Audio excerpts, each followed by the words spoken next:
You know exactly who your worst critic is. You also know what she says about you. And in today's training, I'm going to help you get rid of her once and for all. My name is Cat Hepple, and I am a broadcasting and presenting coach for women entrepreneurs who really want to get their voices heard. My business is lightof1000stars.co.uk. I'm a former BBC reporter and presenter with a broadcasting career spanning over 20 years. So I've plenty of experience in helping you get your voice out there, get it heard, and bringing new business into your business.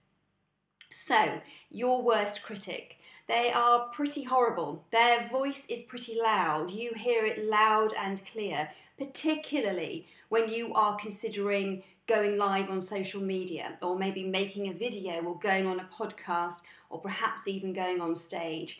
That voice is very clear. You hear it, you hear the criticisms, and the criticisms are pretty harsh.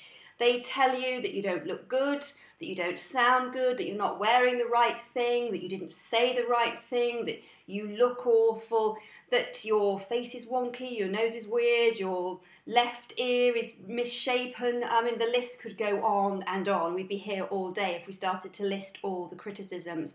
But you know what they are, and so do I. And the reason that you know what they are, and you know how much they hurt, is because those criticisms come from you. You are your own worst critic.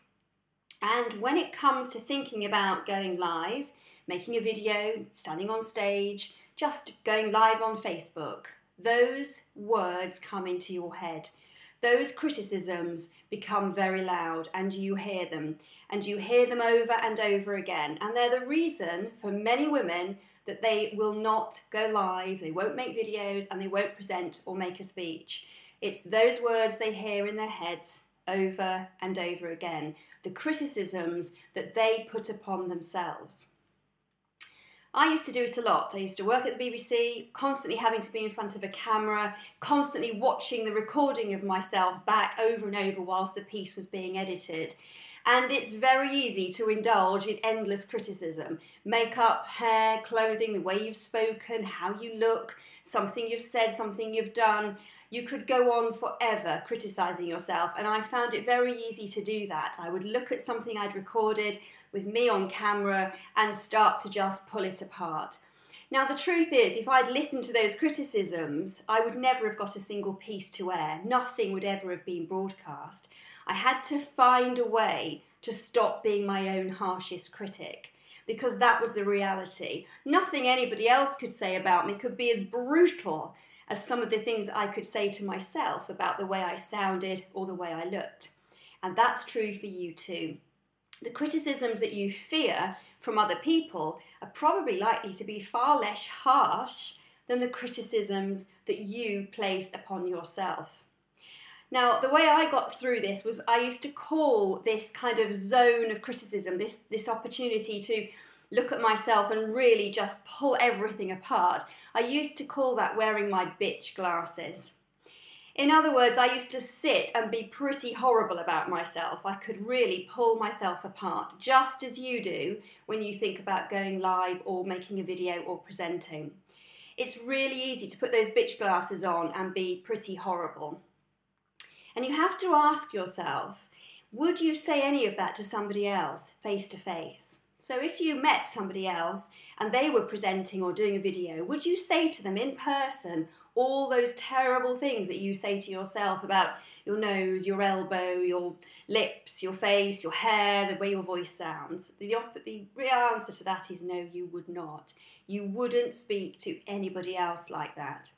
That alone should be enough to get you to at least stop in your tracks the next time you hear those voices in your own mind, the next time those doubts come up about whether you're beautiful enough to do a video, for example. Ask yourself, would you say that to somebody else? And the answer is always going to be no. If that doesn't work, if that really still doesn't help you overcome that criticism that you fear and the criticism that you ladle onto yourself, then ask yourself whether you would say that to your 5-year-old self.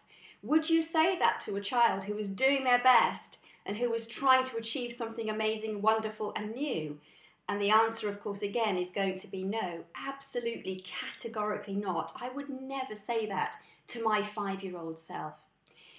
So learning that you are your own worst critic, and actually that pretty much nothing else anyone ever is going to say will sting as much as the criticisms you throw at yourself, can really start to help you stop worrying about whether you're good looking enough, whether your hair's perfect enough, whether your voice is fantastic enough to go live, present, go on camera or in front of people and speak. It can be enough to just help you overcome that criticism and that awful voice that comes on every time you put your bitch glasses on and start pulling yourself apart. It's time to take the bitch glasses off, and it's time to trust that you are more than enough and more than capable of doing this. I work with women one-to-one to help them become better speakers and better presenters, and I'd love to work with you. And if you'd like to come and work with me so we can get your voice out there, you can find all the information you need over on my website, lightof1000stars.co.uk. And at the moment, if you sign up to my newsletter, you get a free 3-part audio course on building your confidence as a speaker. So pop over to the website, sign up for that, and you'll get it in your inbox straight away. You are your own worst critic. It's time to take off the bitch glasses and get in front of a camera.